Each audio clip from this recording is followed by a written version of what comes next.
Chhava group Kegaon Joshi समाजाच्या वतीने आयोजित गणपती विसर्जन मिरवणुकीचा सोहळा आज मोठ्या जल्लोषात पार पडला।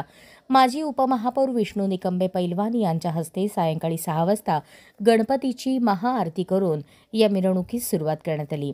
6 वर्षांपूर्वी स्थानिक पैलवानांनी स्थापन केलेल्या छावा ग्रुपची गणेशोत्सवात पैलवानांचा गणपती म्हणून ओळख आहे। या परंपरेनुसार यंदाही मिरवणुकीत पारंपरिक आणि मर्दानी खेळांचा थाट पाहायला मिळाला। लेझिम, दांडपट्टा, तलवारबाजीसह विविध मर्दानी खेळांची प्रात्यक्षिके सादर करण्यात आली। बँजो वाद्याच्या तालावर पैलवान मंडळींनी गणरायाच्या समोर ठेका धरत उपस्थितांचे मनोरंजन केले।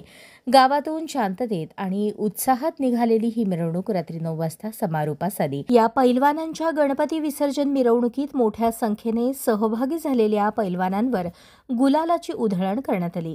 फटाक्यांची आतिषबाजी करत गावातील चौकाचौकात ग्रामस्थ मान्यवरांच्या हस्ते आरती करत ही गणपती बाप्पाची मिरवणूक पार पडली। छावा ग्रुप केगाव जोशी समाजाच्या या गणपती मिरवणुकीत संस्थापक अध्यक्ष गणेश भोसले, आधारस्तंभ संभा भोसले पैलवान, उत्सव अध्यक्ष रवी इगवे, उपाध्यक्ष समीर भोसले, खजिनदार दिनेश भोसले पैलवान, मंडळाचे आधारस्तंभ पैलवान श्याम भोसले यांची विशेष उपस्थिती होती। या मिरवणुकीत केगाव येथील जोशी समाजातील पैलवान मोठ्या संख्येने सहभागी झाले होते। धार्मिक उत्साह, पारंपरिक मर्दानी खेळांची झलक आणि पैलवानांचा दणदणीत जल्लोष यामुळे मिरवणूक अविस्मरणीय ठरली।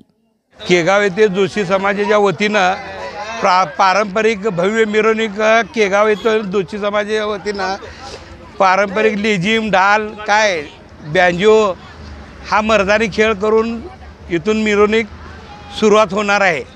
तरी माझ्याकडून विष्णू निकंबे परिवारातर्फे जोशी समाज केगाव व ग्रुप या मंडळांना माझ्याकडून शुभेच्छा देतो। 5 वर्षापासून छावा ग्रुप काढलेला आहे, तर आम्ही भव्य आणि दिव्य अशी मिरवणूक काढत आहे। तर जर सालाप्रमाणे हे सर्व आम्ही जोशी समाज एकत्र करून आम्ही हे मिरवणूक काढत आहे।